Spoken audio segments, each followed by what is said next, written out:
In the scorching heat of 1882 Arizona Territory, where justice wore a badge and vengeance rode bareback, one man's desperate choice would ignite a firestorm that would consume everything he held dear.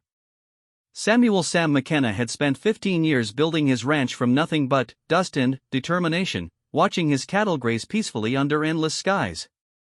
But, when a shadowy figure from his past emerged from the desert like a ghost seeking retribution, Sam discovered that some debts can never be fully paid, and some secrets refuse to stay buried in the unforgiving earth of the frontier. The whisper of pain that echoed through the canyon that fateful morning would soon become a roar that shook the very foundations of Cedar Ridge, forcing a good man to make choices that would either save his family or destroy his soul. In a land where a man's word was his bond and his gun was his law, Sam McKenna was about to learn that sometimes the most dangerous enemy is the one you thought you had already defeated. The morning sun painted the Arizona desert in shades of gold and amber as Samuel McKenna guided his horse along the familiar path that bordered his ranch. At 42 years old, Sam had weathered skin that spoke of countless days under the relentless sun, and calloused hands that knew the weight of honest work. His ranch, the Double M, stretched across 3,000 acres of some of the finest grazing land in the territory, a testament to 15 years of backbreaking labor and unwavering determination. As he rode, Sam's mind wandered to the tasks ahead. The cattle needed to be moved to the eastern pasture where the grass grew thicker after the recent rains, and the fence along Miller's Creek required mending after last week's storm. These were the thoughts that occupied a rancher's mind, simple concerns that brought satisfaction in their completion. Life had been good to Sam McKenna, though it hadn't always been so. His wife, Catherine, would be preparing breakfast in their modest but comfortable ranch house, her gentle humming drifting through the kitchen as she worked.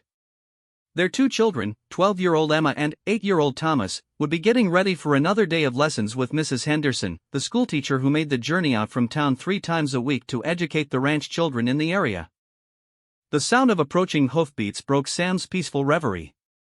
He turned in his saddle to see a lone rider approaching from the south, silhouetted against the rising sun. Something about the rider's posture, the way he sat his horse with practiced ease, made Sam's hand instinctively move toward the Colt .45 that rested at his hip. In this wild country, a man learned early to be cautious of strangers, especially those who rode alone across the desert. As the rider drew closer, Sam felt a chill run down his spine despite the warming morning air. The man was tall and lean, dressed in black from his hat to his boots, with silver conchos glinting on his hatband. But it wasn't his appearance that made Sam's blood run cold, it was his face. The angular features, the cold gray eyes, the thin scar that ran from his left temple to his jawline. Sam would have recognized that face anywhere, even after all these years. Marcus Blackwood. The name hit Sam like a physical blow, dredging up memories he had spent years trying to bury. Memories of another life, another man he used to be, when he went by a different name and rode with a different kind of men. That was before Catherine, before the children, before he had found redemption in the honest work of ranching. That was when he was still Jake Sullivan, member of the Crimson Canyon Gang, and Marcus Blackwood was his partner. Well, Marcus called out as he reined in his horse 20 feet away, his voice carrying the same smooth, dangerous tone that Sam remembered all too well. "If it isn't my old friend Jake Sullivan. Though I hear you go by Sam McKenna these days." Sam kept his expression carefully neutral, though his heart was pounding like thunder in his chest. "That's right. Jake Sullivan died a long time ago, Marcus. I'm Sam McKenna now, and I've got a ranch to run and a family to care for." Marcus chuckled, a sound devoid of warmth. "Oh, Jake never died. He just went into hiding. But hiding time is over, old friend. We have unfinished business, you and I." The two men stared at each other across the dusty ground, the weight of shared history hanging between them like a loaded gun. Sam remembered the last time he had seen Marcus, 15 years ago in the town of Bitter Creek. It had been the job that changed everything, the robbery that had gone wrong and left 3 innocent people dead. Sam had quit the gang that night, sickened by the violence and the waste of life. But not before he had taken something that didn't belong to him. "If you're talking about the money, Marcus, you're wasting your time," Sam said, his voice steady despite the turmoil in his heart. "That money is long gone. I used every penny of it to buy this land and start over. There's nothing left. Marcus's smile was cold and predatory. "Oh, Jake, you always were too honest for your own good. I'm not here about the money. Money can be replaced. But you took something else that night in Bitter Creek, something that belonged to me. Something irreplaceable." Sam frowned, searching his memory. Besides his share of the stolen bank money, he couldn't recall taking anything else. The job had been a disaster from start to finish. The bank manager had tried to be a hero and pulled a hidden gun. In the ensuing gunfight, Marcus had been wounded, and, in the confusion, Sam had grabbed what money he could and fled. He had spent the following weeks hiding in the mountains, nursing his own wounds and his wounded conscience, before finally emerging with a new identity and a vow to live an honest life. "I don't know what you're talking about," Sam said. "I took my share of the money and nothing more." Marcus's eyes glittered with malice. "My share, Jake. You took my share too. And, with it, you took my future. You see, that money was meant for something special. Something that would have changed my life forever. Because of you, I lost the woman I loved, the life I dreamed of building. Because of you, I've spent 15 years planning my revenge." The accusation hit Sam like a physical blow. He remembered now, in those chaotic moments after the shooting, grabbing multiple bags of money in his desperation to escape. Had he inadvertently taken Marcus's share as well? The possibility that his own redemption might have been built on Marcus's destruction filled him with a sick dread. "Marcus, if that's true, then, I'm sorry." "I never meant sorry." Marcus's laugh was harsh and bitter. "Sorry doesn't give me back 15 years, Jake. Sorry doesn't bring back what I lost. But, you're going to give it back to me, one way or another. With interest." Sam felt the familiar weight of his gun at his hip, but he knew that drawing on Marcus would be suicide. Even 15 years ago, Marcus had been faster than anyone Sam had ever seen. Time and practice would have only made him deadlier. "What do you want, Marcus?" Sam asked quietly. "Justice," Marcus replied, his voice barely above a whisper. "I want you to feel the loss that I've felt. I want you to understand what it means to have everything you love stripped away from you piece by piece." The threat was clear, and Sam felt a cold fear settle in his stomach. Catherine. The children. Everything he had built, everything he loved, was now in danger because of choices he had made in another lifetime.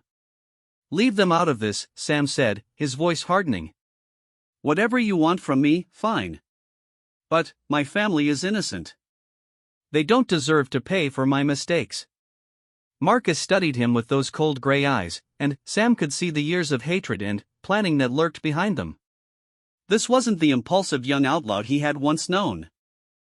This was a man who had been shaped by loss and hardened by time into something far more dangerous. Innocent? Marcus mused. Were the people in that bank innocent, Jake? Was the clerk who died innocent? Was the woman who lost her husband because of our guns innocent? Innocence is a luxury we gave up a long time ago. Sam closed his eyes briefly, remembering the faces of the people who had died that day in Bitter Creek. He had carried their ghosts with him every day since, part of the burden that had driven him to seek redemption through honest work and righteous living. But, apparently, the past was not so easily escaped. "I've tried to make amends," Sam said. "I've lived an honest life, helped people when I could. I've tried to balance the scales." "Balance?" Marcus's voice rose slightly. "You think building a ranch and playing house makes up for what you took from me? You think you can just put on a new name and pretend the old you never existed?" The sun was climbing higher now, and Sam could see dust rising in the distance where his ranch hands were moving the cattle. Soon, Catherine would start to worry about his absence, and the hands might come looking for him. The last thing he wanted was for innocent people to get caught in whatever Marcus had planned. "All right," Sam said finally. "You want to settle this, let's settle it. But, not here, not near my family. Name the time and place." Marcus's smile returned, cold and triumphant. "Oh, but, Jake, you still don't understand. This isn't about a quick draw on the street. That would be too easy, too clean.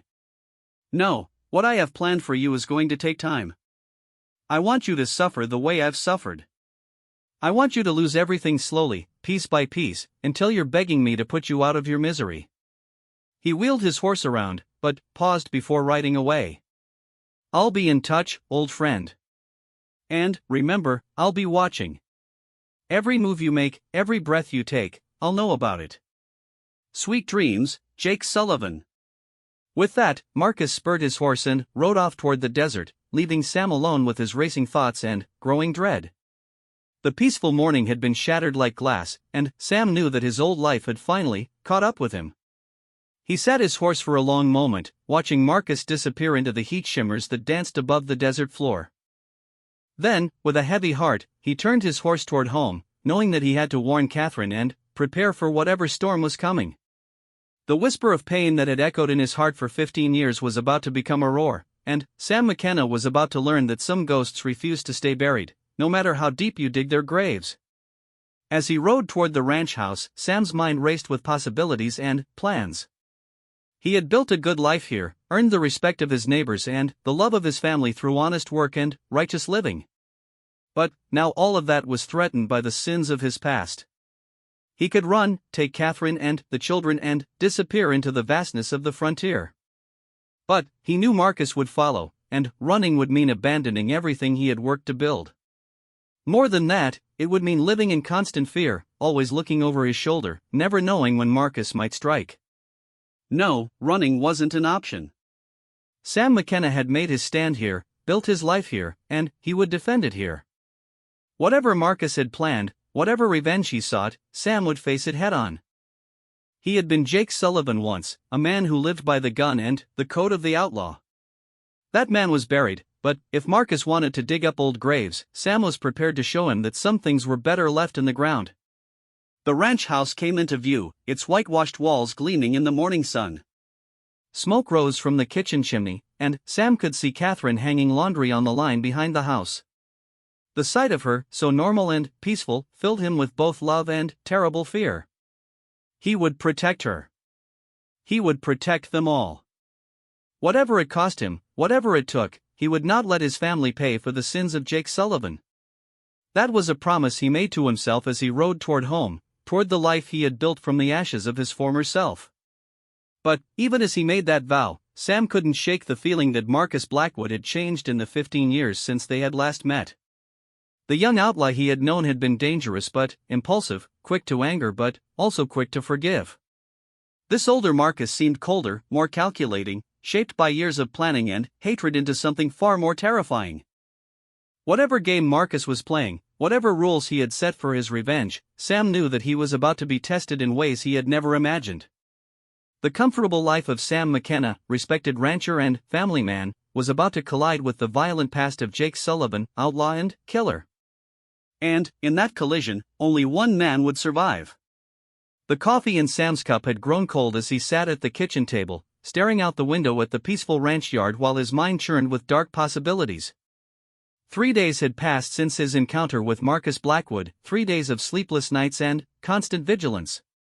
Every shadow seemed to hide a threat, every stranger who passed near the property made his hand drift toward his gun.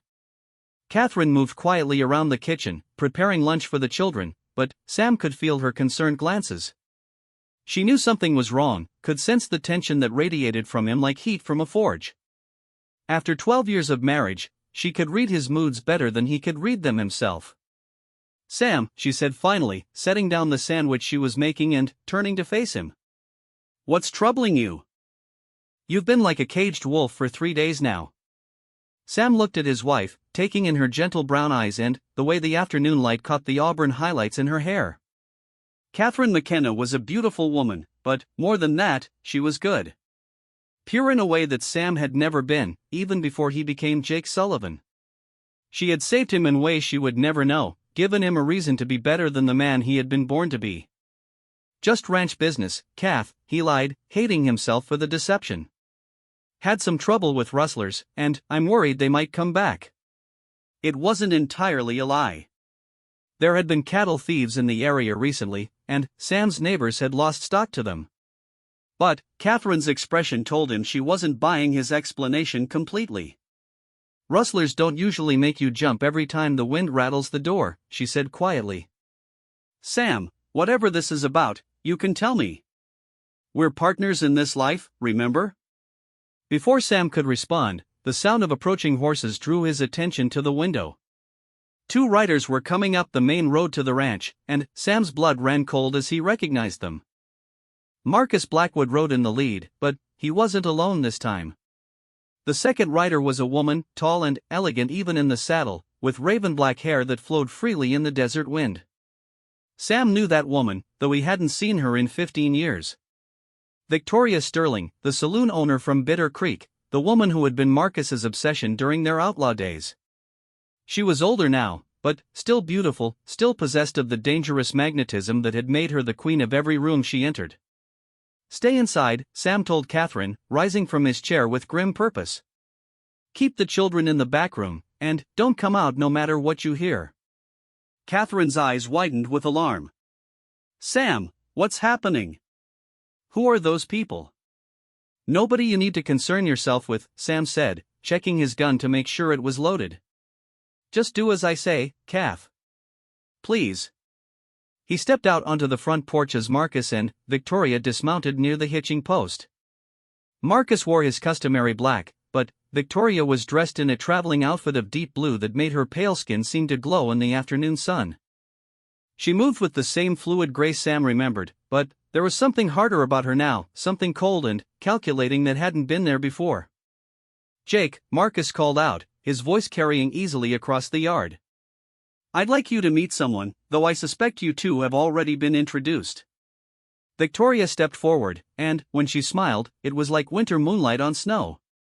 "Hello, Jake." "It's been a long time." Sam nodded carefully. "Victoria. I heard you owned half the businesses in Bitter Creek now."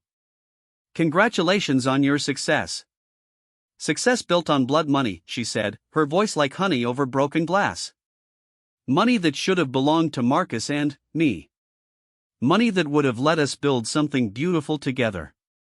The accusation hit Sam like a physical blow. He was beginning to understand the true scope of Marcus's revenge. It wasn't just about stolen money or wounded pride. It was about love lost, dreams shattered, and a future that had been destroyed by his actions that night in Bitter Creek. "Victoria, I never knew," Sam began, but she cut him off with a gesture. "Never knew what?" "That Marcus and I were planning to use that money to buy a ranch of our own? To leave the outlaw life behind and build something clean and honest? Never knew that he had asked me to marry him, and I had said yes?" Each word was like a knife thrust, and Sam felt the weight of his guilt growing heavier with each revelation. He had known Marcus cared for Victoria, but he had never realized the depth of their relationship or their plans for the future. "The money I took," Sam said quietly. "It was going to be your stake. Your new life." "Our new life," Marcus corrected, his voice tight with old pain. "The life you stole from us when you grabbed my share of the take and ran like a coward." Victoria moved closer, and Sam could see the years of bitterness etched in the lines around her eyes. "Do you know what happened to me after that, Jake? When Marcus couldn't provide the money he had promised, when our dreams crumbled into dust?" Sam shook his head, though he feared he could guess. "I had to make my own way," Victoria continued. "I had to use the only assets I had to build a life for myself. I became what every man in that town thought I already was. I gave them what they wanted and charged them for the privilege. That's how I bought my first saloon, how I built my little empire. On my back, selling pieces of my soul to men who saw me as nothing more than entertainment." The pain in her voice was real, and Sam felt it cutting through him like a blade. Whatever he had done to Marcus, he had done to Victoria as well, robbing her of the chance at redemption that he had found for himself. "I'm sorry," Sam said, meaning it with every fiber of his being. "If I had known." "Sorry doesn't change anything," Marcus said, stepping beside Victoria and placing a protective hand on her shoulder. "Sorry doesn't give us back 15 years. But we're here now, and we're going to take back what you owe us." Sam's hand moved instinctively toward his gun, but Marcus shook his head. "Not like that, Jake. We're not here to gun you down in your front yard. That would be too quick, too easy. No, we want you to understand what you took from us. We want you to feel the loss, the desperation, the slow death of hope. What do you want? Sam asked, his voice barely above a whisper.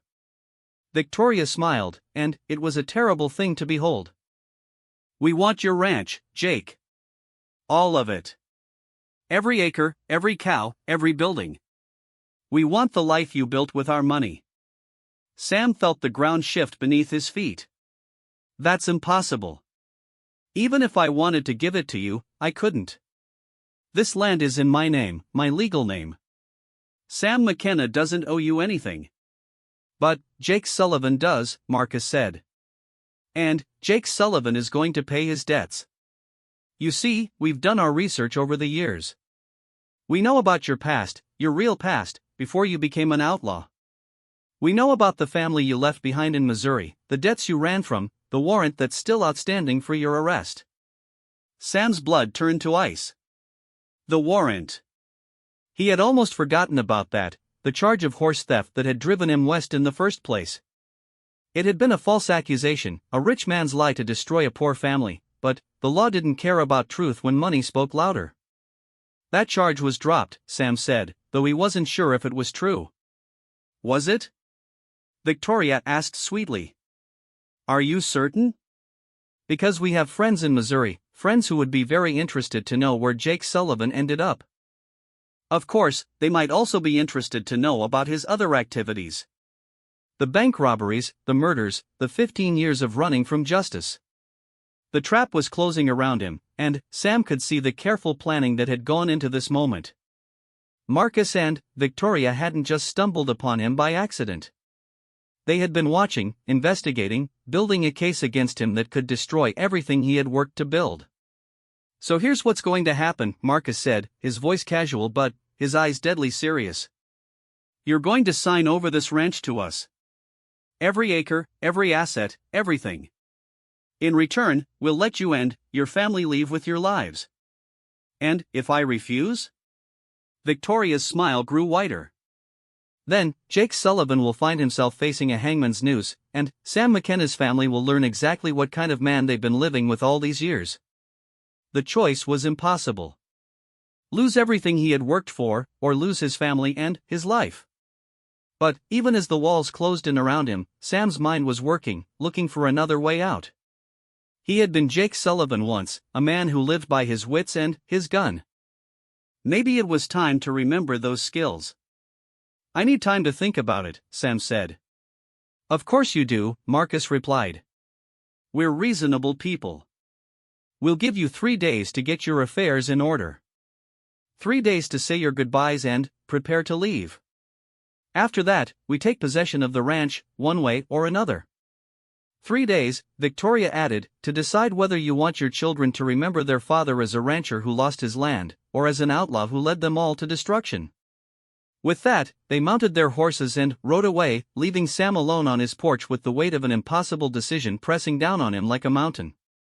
He stood there for a long time, watching the dust settle in their wake, feeling the life he had built crumbling around him like a house of cards in a strong wind.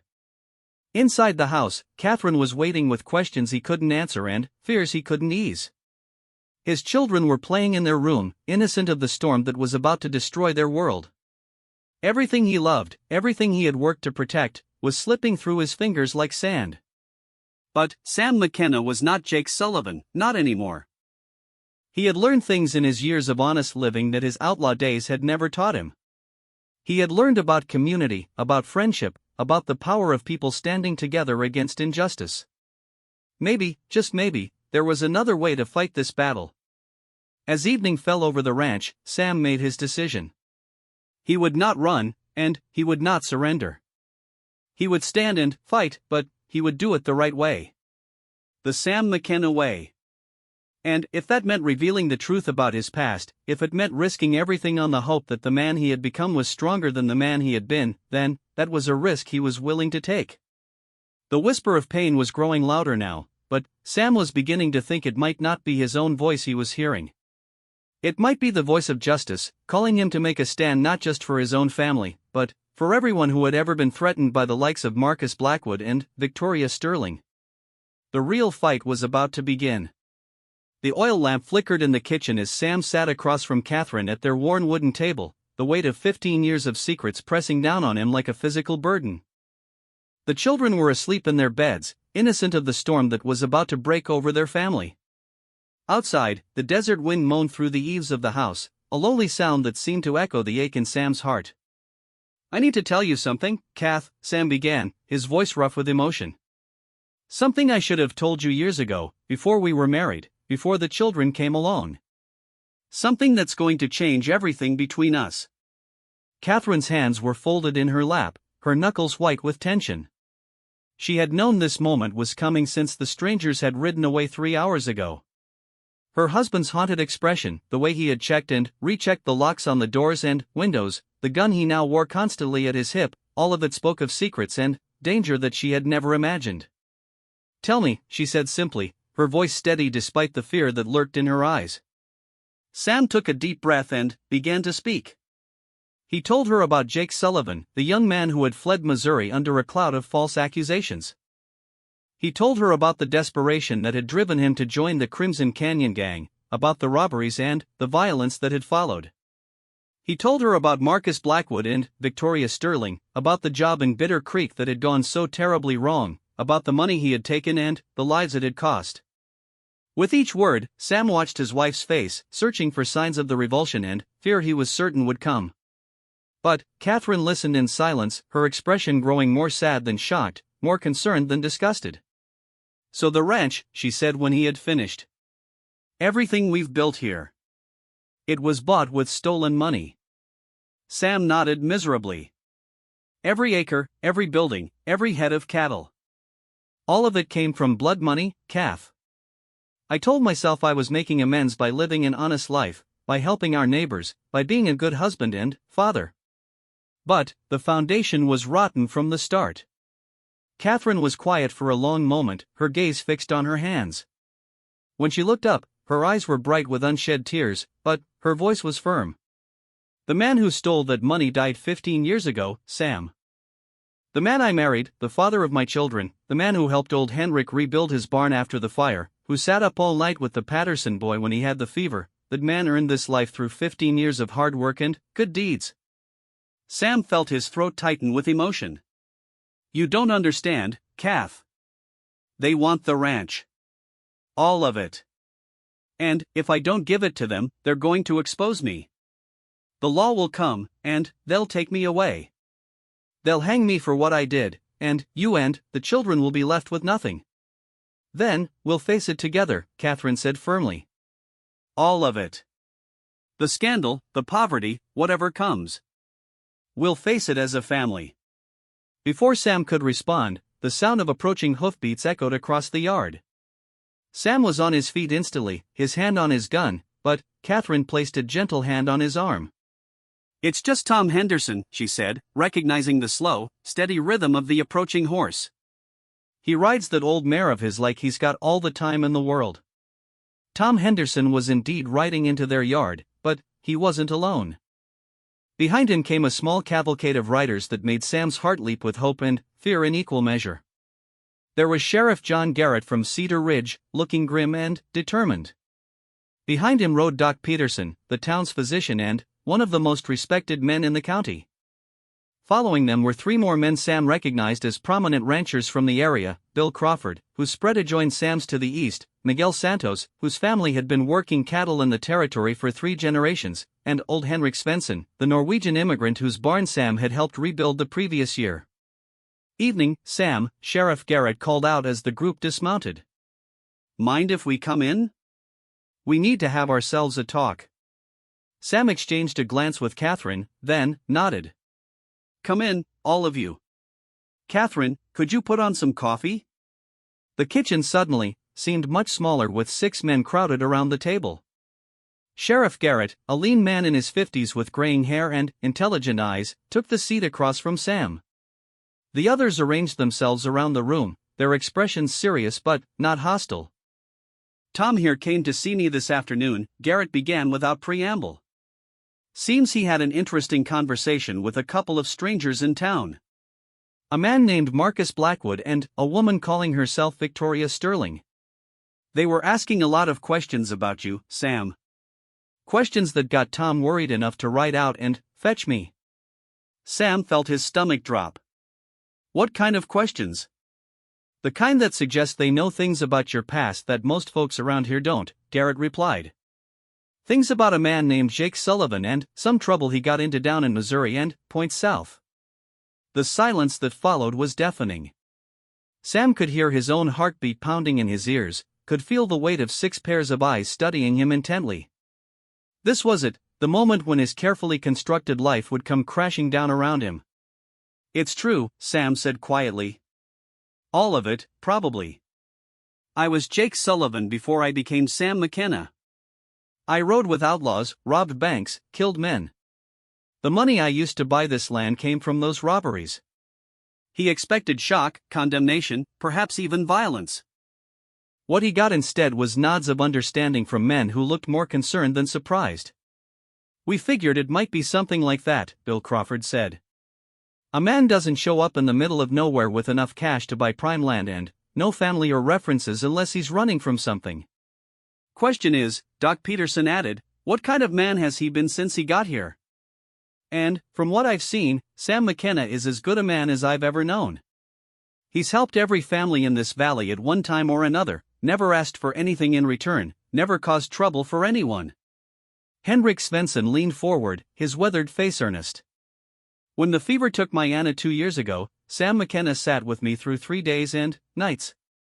He helped dig her grave with his own hands, spoke words over her that were as fine as any preacher could have said. A man's past is his past. What matters is who he chooses to be today. Sam felt tears prick at his eyes. These men, his neighbors and friends, were offering him something he had never expected, acceptance. Not condemnation for his sins, but recognition of the man he had worked to become. Sheriff Garrett cleared his throat. Now, these strangers, they made some threats, didn't they?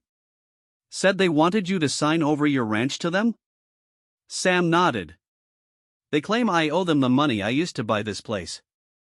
They say if I don't give them the ranch, they'll expose my past and see me hanged. Well, here's the thing about that, Garrett said, pulling a folded paper from his vest pocket. I sent a telegram to my old friend Marshall Collins down in Missouri. Asked him about any outstanding warrants on a Jake Sullivan. Turns out that horse theft charge you mentioned was dropped years ago. The man who accused you was caught stealing horses himself, and he confessed to framing you to cover his own crimes. Sam stared at the sheriff in disbelief. Dropped? You mean I'm not wanted in Missouri? Not for horse theft, anyway, Garrett replied. As for the other charges, well, that's more complicated. But, here's what I figure. Jake Sullivan was an outlaw 15 years ago. But, Sam McKenna has been a model citizen for 15 years. The statute of limitations has run out on most of those old crimes, and there's no one left to press charges on the others. More than that, Doc Peterson interjected, we've all seen how these Blackwood and Sterling people operate.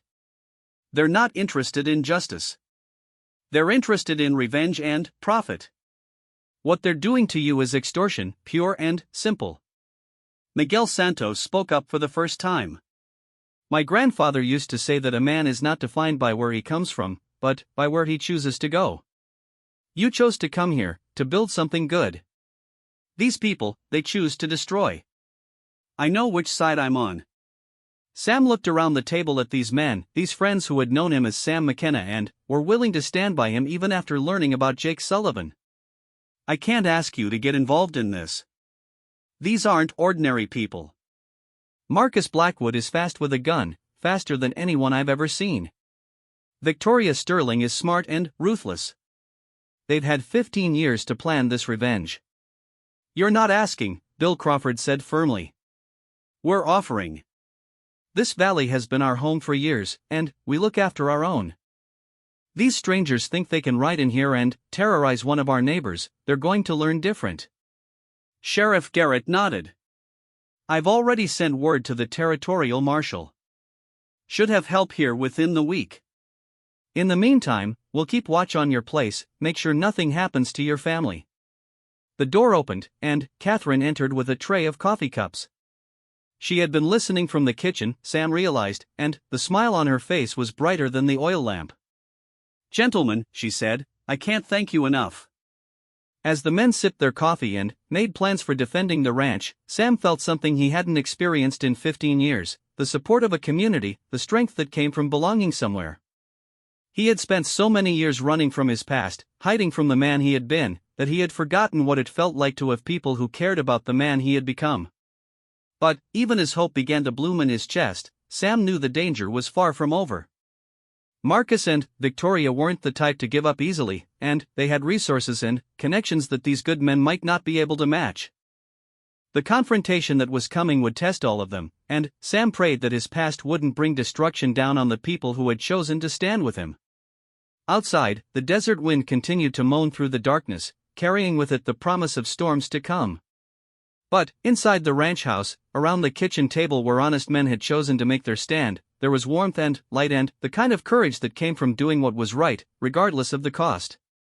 The whisper of pain was still there, still echoing in Sam's heart, but now it was joined by something stronger, the voice of hope, speaking of redemption and second chances, of good men standing together against the darkness. The real battle was about to begin, but, for the first time since Marcus Blackwood had ridden back into his life, Sam McKenna believed he might actually win. Dawn came slowly over the desert, painting the sky in shades of rose and gold while Sam McKenna stood watch from his front porch, a cup of coffee growing cold in his hands. 2 days had passed since his neighbors had rallied to his support, 2 days of uneasy peace that felt more like the calm before a hurricane. Marcus and Victoria had made no move against the ranch, but Sam could feel their presence like a weight pressing down on his shoulders. The silence was broken by the thunder of approaching hoofbeats, but these weren't the careful, measured sounds of neighbors coming to call. This was the drumbeat of war, fast and urgent and filled with menace. Sam set down his coffee and stepped into the yard as a dozen riders came charging over the rise, their faces hidden behind bandanas and their guns already drawn. "Catherine!" Sam shouted toward the house. "Get the children to the root cellar. Now!" The riders spread out as they approached, forming a semicircle around the ranch buildings with practiced military precision. At their head rode Marcus Blackwood, his black clothes making him look like death himself in the early morning light. Victoria Sterling was beside him, her dark hair streaming behind her like a war banner, a rifle cradled expertly in her arms. "Time's up, Jake!" Marcus called out, his voice carrying easily across the yard. "You've had your 3 days to think about our generous offer. What's your answer?" Sam's hand rested on the butt of his Colt .45, but he knew better than to draw against such odds. 12 against 1 was suicide, even for someone with his skills. "My answer is no, Marcus. This is my land, bought and paid for with 15 years of honest work. You have no claim on it." Marcus laughed, a sound like breaking glass in the morning air. "Honest work? Built on a foundation of stolen money and dead men's blood? That's your idea of honest, Jake?" "It's more honest than what you're doing now," Sam replied. "Riding in here with hired guns, threatening innocent people. The Marcus Blackwood I knew might have been a killer, but he never made war on women and children." Something flickered across Marcus's face, a momentary softening that was quickly replaced by cold determination. "The Marcus Blackwood you knew died in a hotel room in Bitter Creek, bleeding from a bullet wound while the woman he loved walked away because he couldn't give her the future he'd promised. This Marcus Blackwood is what you made him. One of the hired guns, a scarred man with dead eyes and a nervous trigger finger, shifted restlessly in his saddle. "Boss, we gonna talk all day or take this place? Every minute we sit here is a minute the law might be writing up." Before Marcus could answer, the crack of a rifle shot echoed from the ridge behind the ranch house. The nervous gunman jerked backward in his saddle, clutching his shoulder as blood seeped between his fingers. The sound of the shot was still echoing when more guns opened up from concealed positions around the ranch yard. "Welcome to Cedar Ridge, strangers." Sheriff Garrett's voice boomed from behind the barn. "You're trespassing on private property and threatening the peace. Throw down your weapons and surrender." The hired guns wheeled their horses in confusion as bullets whined around them. Sam saw his chance and dove behind the water trough just as Marcus's gun roared, sending splinters flying from the porch post where he had been standing. The battle erupted in full fury then, with gunfire crackling from a dozen different directions. Sam's neighbors had positioned themselves well, using the ranch buildings and natural features for cover, while the hired guns found themselves caught in a deadly crossfire in the open yard. Two more of the gunmen went down in the first exchange, their horses bolting riderless toward the desert.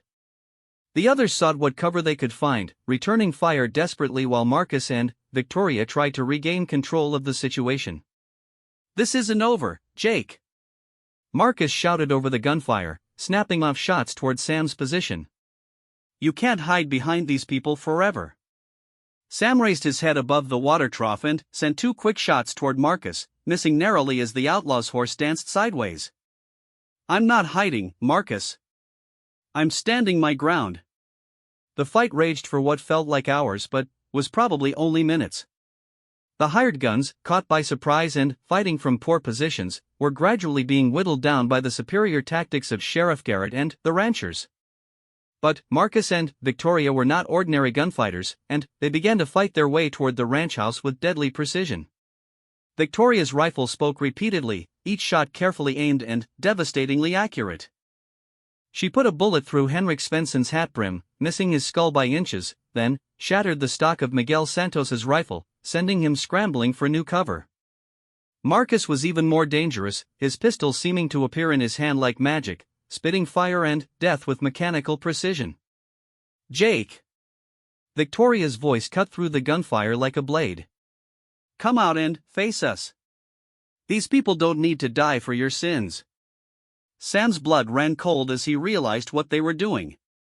Marcus and Victoria weren't trying to win this fight through superior firepower. They were trying to draw him out by threatening his friends and neighbors. The woman who had once been the toast of every saloon in the territory had become something far more dangerous, a tactician who understood that the greatest weapon against a good man was his own conscience. A bullet smashed into the water trough inches from Sam's head, sending a spray of splinters and muddy water into his face. He wiped his eyes clear and saw Marcus advancing across the yard, moving from cover to cover with the fluid grace of a born killer. Behind him, Victoria provided covering fire, her shots keeping the defenders' heads down while her partner closed the distance. "Sam!" Bill Crawford's voice came from behind the barn. "They're trying to flank us. I can't get a clear shot." Sam made his decision then, the same kind of split-second choice that had kept him alive during his outlaw days. He burst from behind the water trough, not toward safety but directly at Marcus, his gun blazing in his hand. The move caught Marcus by surprise, and, for a crucial second, his guard was down. Sam's first shot took him in the shoulder, spinning him around and sending his gun flying from nerveless fingers. But Marcus Blackwood hadn't survived 15 years in a violent world by being easy to kill. Even wounded, he rolled with the impact and came up with a knife in his left hand, slashing at Sam's midsection with lethal intent. Sam twisted away from the blade, feeling it slice through his shirt and score a burning line across his ribs. He grabbed Marcus's wrist with his left hand while bringing the barrel of his Colt down on the outlaw's skull with his right. Marcus grunted and staggered but didn't fall, driving his knee toward Sam's groin while trying to break free of his grip. The two men grappled in the dust of the ranch yard, 15 years of hatred and guilt and betrayal being settled with fists and steel. They were no longer young men, and the fight was brutal and exhausting, each trying to gain the advantage through sheer determination rather than skill or speed. "You destroyed my life," Marcus gasped as they struggled for control of the knife. "Everything I could have been, everything Victoria and I could have built together. You took it all.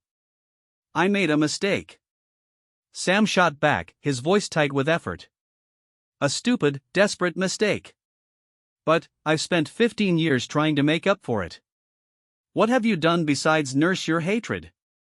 For a moment, the personal nature of their conflict made them oblivious to the battle raging around them. But Victoria's voice cut through their struggle like a whip crack. "Marcus! Behind you!"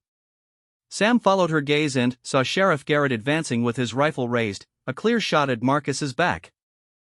Without thinking, without considering the wisdom of his actions, Sam threw himself sideways, knocking Marcus out of the line of fire just as Garrett's rifle spoke.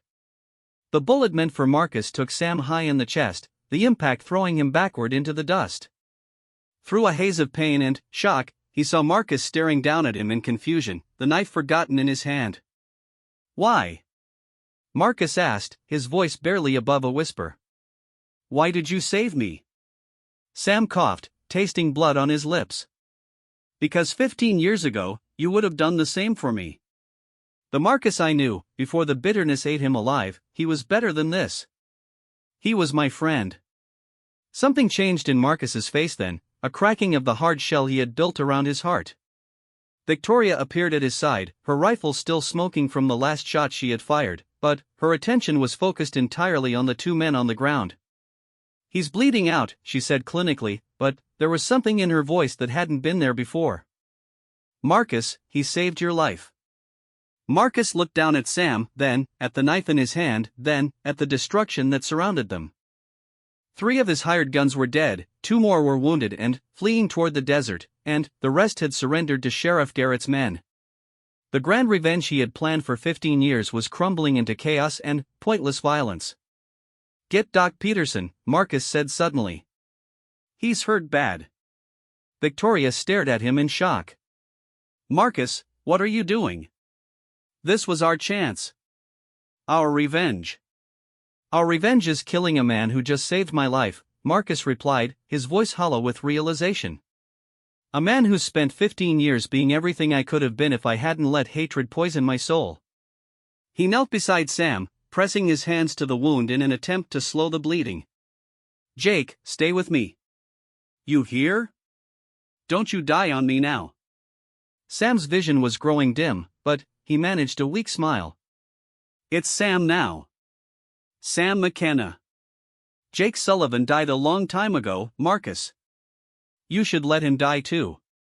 As consciousness faded, Sam heard Catherine's voice calling his name, felt her gentle hands touching his face. He heard the sounds of the battle ending, the voices of his friends and neighbors, the approach of Doc Peterson's wagon. Most of all, he heard something he had never expected to hear again, the sound of Marcus Blackwood weeping for the friend he had lost and the years he had wasted in pursuit of a vengeance that had brought nothing but more pain to everyone involved. The whisper of pain was growing louder now, but it was no longer the pain of guilt and regret. It was the pain of healing, of wounds finally beginning to close, of 2 men who had lost their way finding a path back toward the light. Whether Sam would survive to walk that path remained to be seen, but for the first time in 15 years, both he and Marcus had a chance at redemption. The late afternoon sun slanted through the windows of the ranch house, casting golden rectangles across the wooden floor where Sam McKenna lay propped up in his bed, still pale from blood loss but very much alive. 3 weeks had passed since the gunfight in his front yard, 3 weeks of recovery, reflection, and surprising revelations that had changed everything he thought he knew about redemption and forgiveness. Doc Peterson had worked through the night to save Sam's life, digging the bullet out of his chest and stitching closed wounds that had come within inches of his heart. But the physical healing had been only the beginning. The real transformation had come in the days that followed, as old enemies became unlikely allies and bitter hatred gave way to something approaching understanding.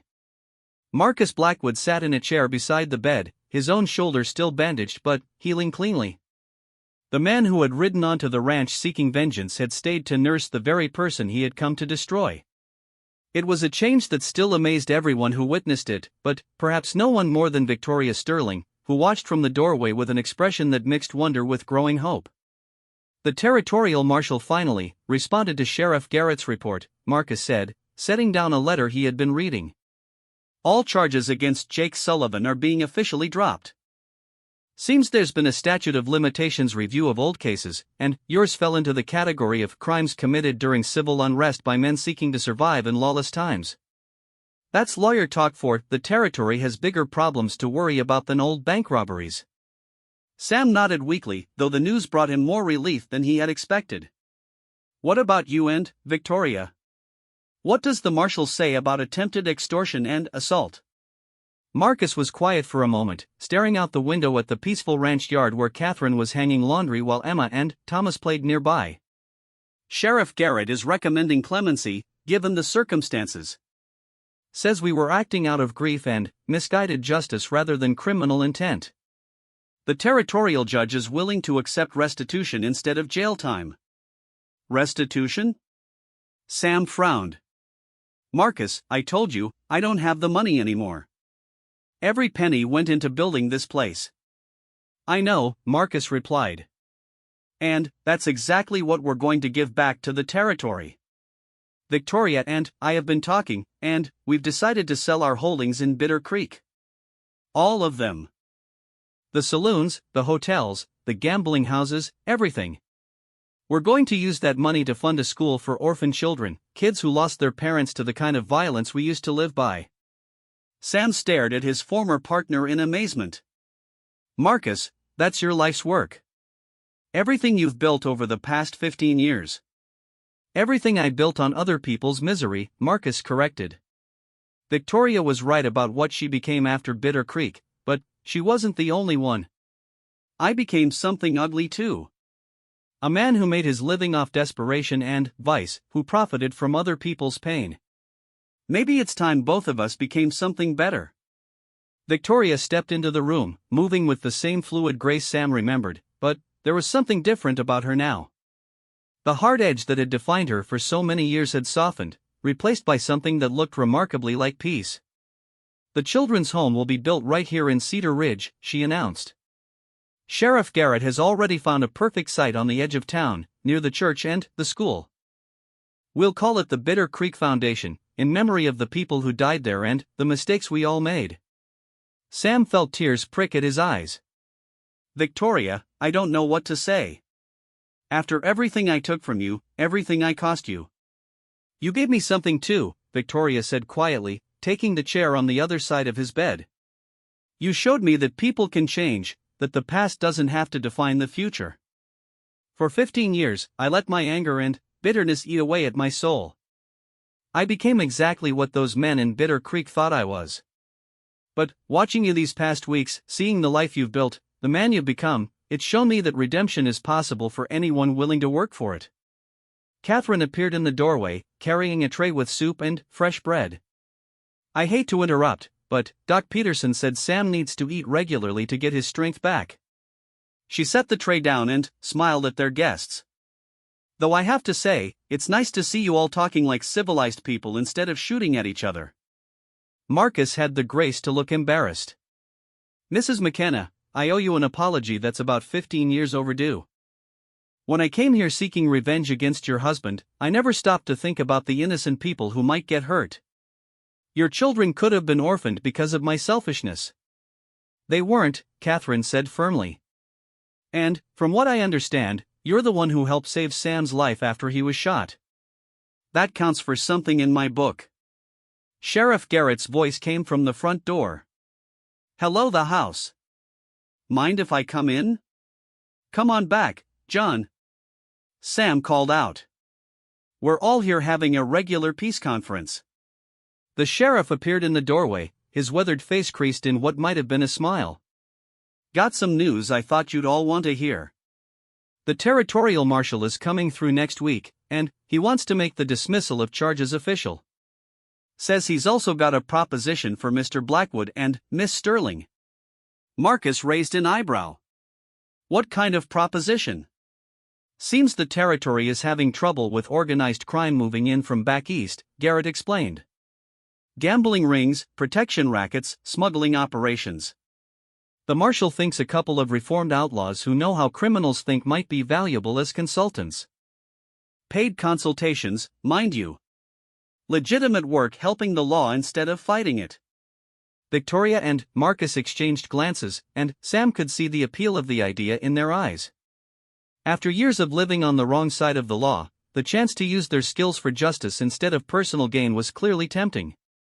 We'll think about it, Marcus said finally. Right now, we're more focused on getting the children's home established. But, down the road, who knows?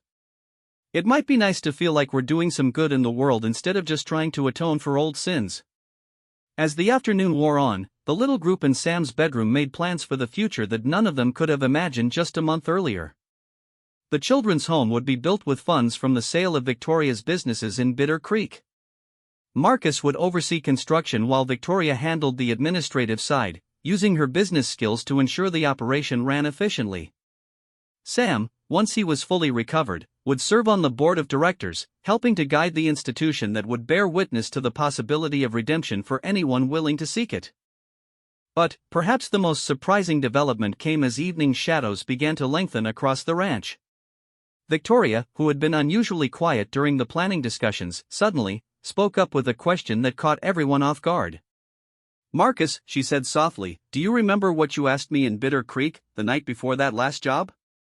Before everything went wrong?" Marcus's face colored slightly, but he nodded. "I remember. I'd been thinking about that question for 15 years, Victoria continued. "And I've finally figured out my answer." She reached across the bed and took Marcus's hand, her fingers intertwining with his in a gesture that was both tender and hesitant. "Yes, Marcus. If you're still asking, my answer is yes." The room fell silent except for the sound of Catherine's sharp intake of breath. Marcus stared at Victoria as if he couldn't quite believe what he had heard. "After everything that's happened," he said slowly, "after all the years we've wasted, all the pain we've caused each other, you'd still want to marry me?" "I'd want to marry the man you're becoming," Victoria replied. "The man who wept over an enemy who saved his life, who's willing to give up everything he's built to help children who have nothing. I fell in love with the outlaw Marcus Blackwood 15 years ago, but I think I could love the man he's chosen to become even more." Sam felt his throat tighten with emotion as he watched two people who had been destroyed by violence and betrayal find their way back to each other through forgiveness and grace. It was a reminder that redemption came in many forms, that sometimes the greatest victory was not in defeating your enemies but in helping them become your friends. Over the following weeks, as Sam grew stronger and the plans for the children's home took shape, the ranch became a hub of activity and hope. Neighbors who had come to fight stayed to help build something beautiful. The children's home rose from the ground like a symbol of what could be accomplished when people chose construction over destruction, love over hate. The wedding of Marcus Blackwood and Victoria Sterling was held in the newly completed main hall of the Bitter Creek Foundation, with Sam McKenna serving as best man despite the protests of his wife, who thought he should still be resting. It was a simple ceremony, but one filled with joy and the kind of hope that comes from second chances freely given and gratefully received. As the sun set on their wedding day, Sam stood on his front porch with Catherine at his side, watching their former enemies dance to the music of a fiddle played by Henrik Svensson. Emma and Thomas chased fireflies in the gathering dusk while the adults celebrated the kind of ending that most people only read about in storybooks. "Do you think they'll be happy?" Catherine asked, leaning against her husband's arm. "I think they'll work at being happy," Sam replied. "And sometimes that's enough. Sometimes the effort to build something good is more important than whether you succeed perfectly." The whisper of pain that had haunted Sam McKenna for 15 years had finally grown quiet, replaced by something far more precious, the sound of laughter, the promise of new beginnings, and the knowledge that even the deepest wounds could heal if given enough time, patience, and love. In the distance, a coyote called to its mate across the desert, a lonely sound that spoke of wild things finding each other in the darkness. But, here on the Double M Ranch, surrounded by friends and family and the evidence of lives redeemed through grace, Sam McKenna knew that some stories have endings worth waiting for, and some whispers of pain eventually become songs of joy. The frontier was still a hard place, still dangerous and unforgiving, but it was also a place where people could reinvent themselves, where the past could be forgiven and the future could be built on the foundation of hope rather than fear. And, in a small corner of Arizona territory, a group of unlikely friends had proven that sometimes the most powerful weapon against the darkness was not a gun or a fist, but the simple courage to forgive and the wisdom to understand that everyone deserves a chance at redemption. The story of Jake Sullivan the outlaw had ended in blood and betrayal, but the story of Sam McKenna the rancher would continue for many years to come, a testament to the truth that it's never too late to become the person you were meant to be.